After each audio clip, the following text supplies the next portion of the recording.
Internet, my name is Delaney. It's February 5th, 2026. The U.S.-Russia nuclear weapons treaty has expired, and AI has its own social media where the robots talk to each other about their humans like my pitch black farm cat does.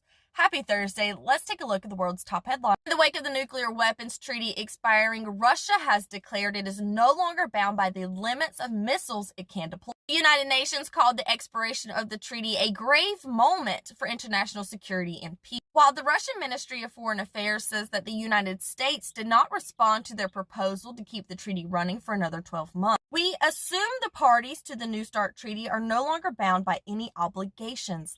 They might not have responded to Russia, but the U.S. is pushing for the disarmament of Hezbollah. Army commander of Lebanon visited the United States for the first time since taking office. In the meeting, they discussed ceasefire agreement terms, which would require Hezbollah to disarm south of Litani River. The United States has called on Lebanon to move to what it calls Phase 2 of the deal. On the topic of peace deals, the United States is set to broker a peace deal for Sudan. Sudan has been experiencing a years-long civil war between the Sudanese army and the RSF, the Rapid Response Force. They refer to this as the worst humanitarian crisis in the world and a forgotten genocide. A council labeled the Quad, which involves the United States, Saudi Arabia, UAE, and Egypt, have approved language for a peace deal. However, they have not released any official document. Moving on now to arsenic in candy. Florida health officials have found dangerous levels of arsenic in your favorite candy. Some of these include Jolly Ranchers, Nerds, Laffy Taffy, and Skittles. The highest concentration being in candies like Jolly Ranchers with 540 parts per billion, and Nerds gummy clusters including 500 parts per billion. If you would like a little perspective,